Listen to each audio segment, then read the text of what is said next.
What's up, guys? So, welcome back to the Krayonn Rocket Podcast. So, you already probably saw the intro of the video, right? You probably saw the intro of the video a little bit, where I pretty much said we're going to be jumping into this whole story of this young lady tackling the dude because she thought he stole her phone. So with that being said, we got to see more of this development, because to me it's ludicrous. You gonna tackle some dude because you thought he stole your phone, bruh. You know, and like, I seen the stuff, I seen the interview, I even seen the video and everything, and it's just like, man, you really gonna go to that length and tackle the dude thinking he stole your phone? Okay, right? But it's just I don't know, man. I don't think like trying to tackle somebody because you think they stole your phone and stuff is really like the answer to the question, right? Or a solution to the problem. It's not. Like, man, I could just, yeah, I don't know. And then they find the phone on the Uber or something, bro. Like, she is crazy. And know what? Like, if y'all go check on the like actual interview and the video and stuff like that, and it is heartbreaking. It really is. Like, to me, I rushed it. I was like, ugh. Like, for real though. And the fact that she went and did that is just it's beyond me, bro. It is beyond me. So we're going to kind of go into see the development of it. Y'all probably know I took a week off, but I'm back. You already know how it is, what it doing. We're going to have to get into this one, bro. We're going to have to get into this one. So, without further ado, I'm going to bid you adieu. I ain't going to do my catchphrase just yet, y'all. But we are going to jump into it, though. On the young woman who falsely accused a teenager of stealing her cell phone and attempted to tackle him in a New York City hotel last month. She's now been identified, and activists and the teen's family are calling for her arrest. Our Adrian Bankert has more for us this morning. Hello, Adrian. Hi to you too, TJ. Yes, we're here at the hotel where all of this went down. And not only have they identified the woman, but we're hearing from her on camera for the very first time. This is my phone. Show me. No. You don't have to explain nothing to her. This morning, the woman behind the viral confrontation in a New York City hotel caught on camera accusing a 14-year-old of stealing her cell phone is now identified. Face off, that's mine. Literally get it back. Are you kidding me? You feel like there's only one iPhone made in the world? Police sources tell ABC News that 22-year-old Maya Ponsetto is the woman seen in this video, viewed nearly 3 million times online, falsely accusing jazz musician Krayonn Harold's son of taking her phone. Ponsetto confronting Krayonn Harold Jr. in that hotel's lobby. The disturbing altercation filmed by Harold's father, causing outrage. No, I'm not letting him walk away with my phone. Better get on somewhere. Ponsetto is seen briefly on the ground. Then surveillance video shows her wrestling with Krayonn Jr. in the lobby, attempting to tackle him. Her phone was later found by an Uber driver. The shaken teen and his family speaking out recently on GMA. I've been confused. I mean, I don't know what would have happened if my dad wasn't there. Honestly, these past few days, still kind of shell-shocked. Now, as the NYPD considers charges, new details are emerging about Ponsetto's past run-ins with the law. In February, she was arrested for public intoxication at a Beverly Hills hotel. Then in May, she was arrested again, this time charged with a DUI. Her sentence included probation, community service, and 9 months of alcohol counseling. Camera crews tracking Ponsetto down in California, asking her about the incident. I'm actually 22, so I don't know what the problem is here. No, but and I'm also Puerto Rican, so thank you. Oh, so you, okay. Take care of yourself. Does that justify what you did? The Harold family says Ponsetto has not reached out to them. When my son asked me, why me, Mom, it just hurt. The toughest answer that a parent has to give their child, son, unfortunately, it might be because you're black. Prior to Ponsetto being identified, the family called for racial justice. All that we are asking is for the police to do the right thing, for the DA to do the right thing, to charge this woman with assault. The idea of trauma goes above any charge that could ever be had. I want my son to grow up whole. That's right. That's all we want.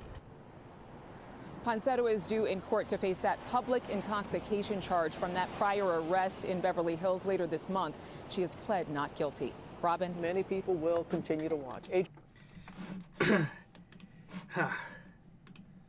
Like I said, you know, and then her, like, the little interview or whatever of her getting in the car and be like, well, I'm Puerto Rican or whatever, right?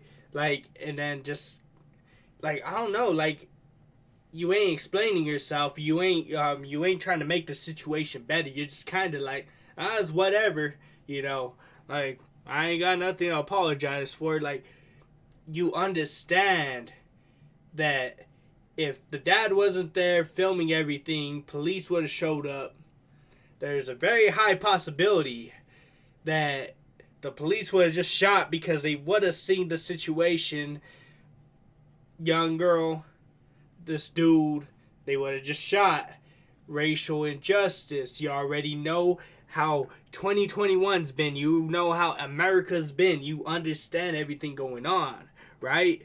So, with that being said, then you look at this and you're like, okay, now what, this could have ended very, very badly, right? Very, very badly. But,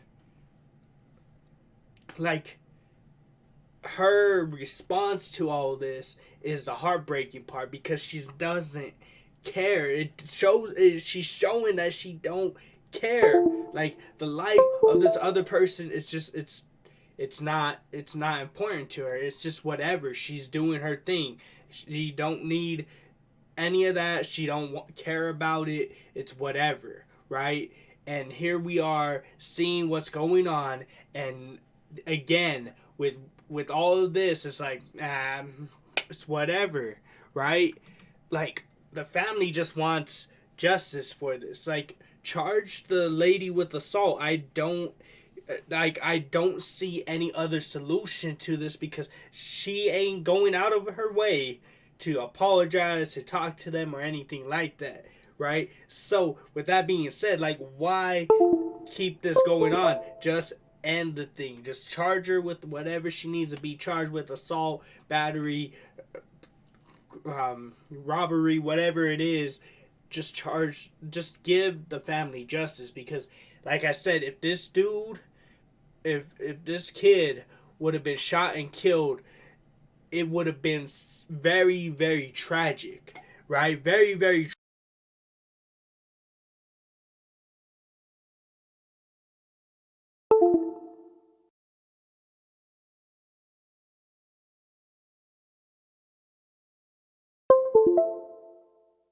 Give them justice. And know what? I appreciate y'all for listening. I appreciate y'all for checking out the channel. I appreciate everything that y'all do for me, bro. And I appreciate just everything, right? Like, all of this is just, you know, like, it's pretty much where we are, right? Just all they want is justice. That's all they really want. And are you going to be able to give it to them, right? And don't know why my computer keeps making some weird noises. But, yeah, like, just, that's all they want, is they just want a solution to the issue, right? That's all they really want. They don't want nothing else. They ain't asking for anything else. They just want justice. Because, like I said, on the other side, it could have ended very, very badly, right? Very, very badly. And would everyone be okay with that? I don't think so. Like, that would just be tragic, right? So, we're going to jump into the next video. And I usually try not to get political. I try not to get into politics. I try not to get into any of that. But we're going to jump into this one. This is Fox News.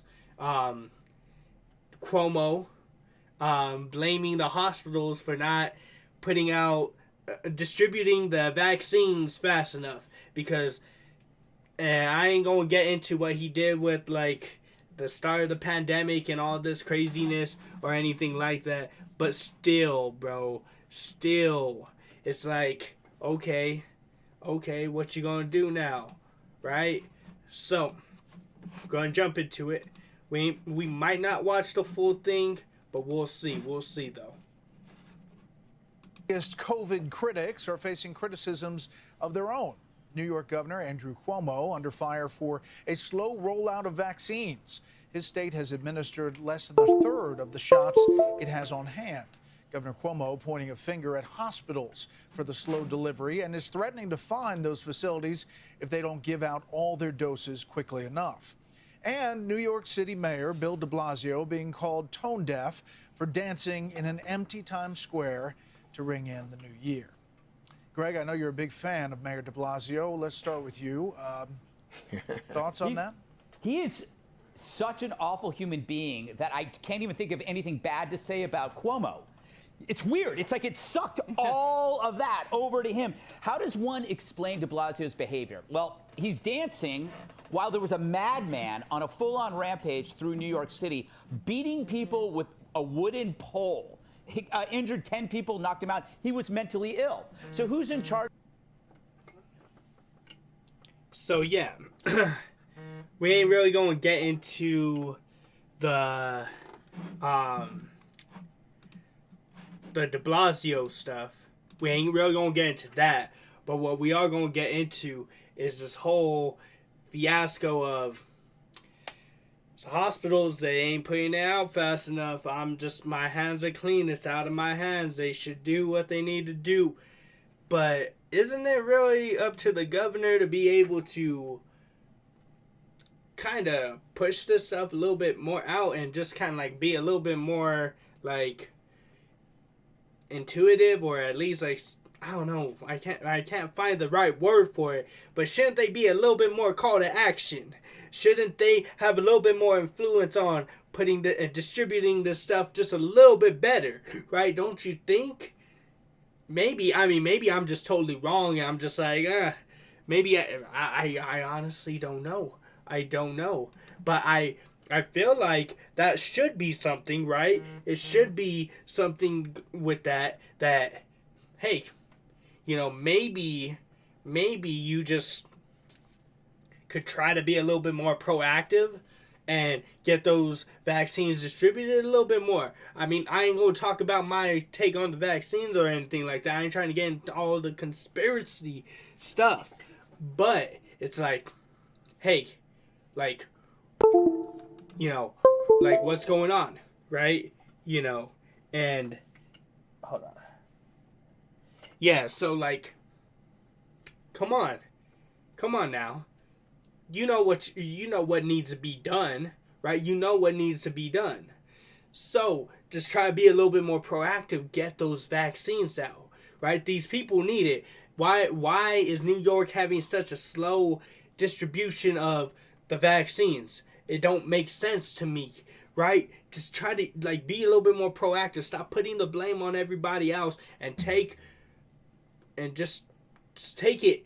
It's on you. Don't be putting it on other people, right? And like that's all we're hearing.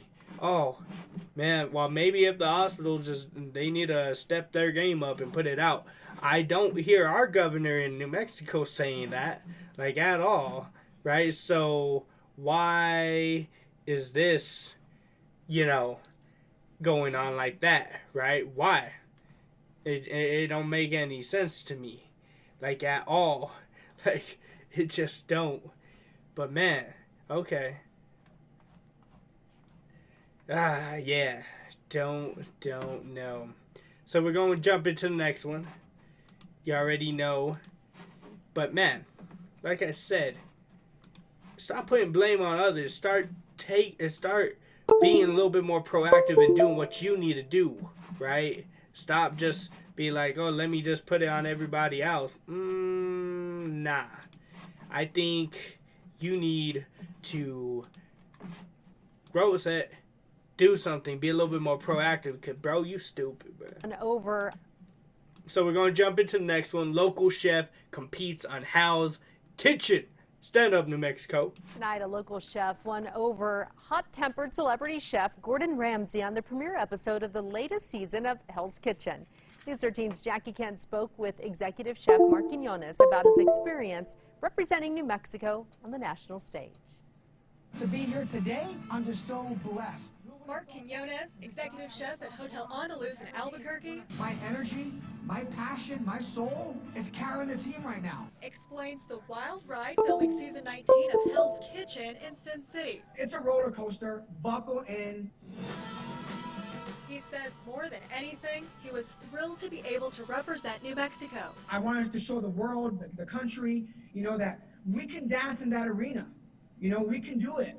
The Albuquerque High School grad is competing alongside 17 other chefs for a chance to become head chef at Gordon Ramsay's Lake Tahoe restaurant. Let's go, Ritzy. During tonight's premiere, I'm Puerto Rican chef with Kwame. One thing we know pork. Quinones impressed Chef Ramsay by being one of just 2 competitors to get a perfect score on the first challenge, making a pork chop, asparagus, and quinoa. I've made a statement from day one. I'm here to go the distance. As for the influence he gets in his cooking from New Mexican cuisine, I think we bring the sabor, the flavor, the spice, right? In all our dishes. Wanting to stay connected with the community he loves, Quinones even hosted a Q&A on Facebook after this premiere episode. I would not be here today without New Mexico, flat out. Overall, he says there's a lot more excitement coming this season. And I really hope that I did you proud and just know that I fought my heart out. Jackie Kent. One of 18 people out of how many thousands of people? KRQE News 13. It'll be fun to watch. Okay. That's what's up, bro. Do your thing, bro. Do your thing. Man, okay. Mark Quinones. Thank you for representing New Mexico in Hell's Kitchen. That's what's up. That's what's up. I like that. So keep doing your thing, bro. Keep doing your thing. And I'm gonna definitely have to see that. Gotta see the dude representing New Mexico. That's just awesome. And I hope that you went far in it. If not that, I hope that you won it, bro. Just really cool seeing somebody represent New Mexico, especially on a stage like that, or on anything, to be honest, right? So that's really dope. I really appreciate that, man. You did your thing, bro. You did your thing. And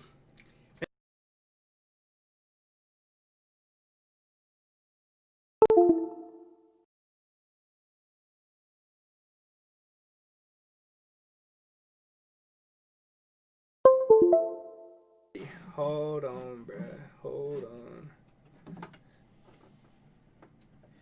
And don't know what's going on. Hold on. My YouTube's acting a little strange. But, okay. It's back to normal. So the next one, survey ranks best and worst cities at keeping New Year's resolutions. Man, I just wonder, where Albuquerque, where New Mexico would actually be on that. Like, would we be on that? Are we good at keeping our resolutions? Are we bad? Do we need to reevaluate what we're doing? Honestly, I think that's just everyone needs to reevaluate New Year's resolutions, right? Because nobody's perfect. We all fall off. We get back on for another week. We fall off again. Then we just give up for the whole year, right? So, with that being said, let's go ahead and check out the video and see what they say in it, right? Right? I think so. Resolutions this year. Well, if you fail to keep your resolutions this year, where you live could be your excuse. A recent WalletHub survey ranked cities based on several self-care factors. They range from prevalence of obesity to smoking and binge drinking to how many parks and gyms they have per capita. The cities most committed to their resolutions: Scottsdale, Salt Lake City, and Seattle. Albuquerque ranked 70 out of 182. Las Cruces ranked 152nd. Ooh, damn, bro, damn. 152nd. But know what? At least we got in the 70s, bro. So there's still another 100 and some cities that are worse than we are. So we kind of like in the middle, bro. We ain't too bad. We ain't too bad, right? So that's good. I mean, like it ain't the best, but it ain't bad, right? So okay. You know what? I can live with that. We're in the middle. There's nothing wrong with it. But yeah, okay. That's cool. I think we could definitely do better, for sure, right? I'm pretty sure that we could do way, way better, right? But, man, I just give it to us. I mean, at least we were able to do something out of it. So,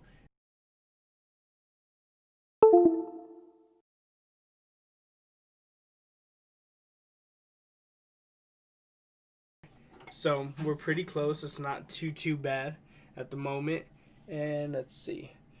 Internet's kind of acting a little strange again on my computer. I think it's just my computer, to be honest. Don't know what's going on with all this. But, yeah.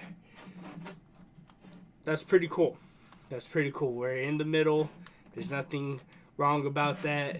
So we're going to jump into the last one.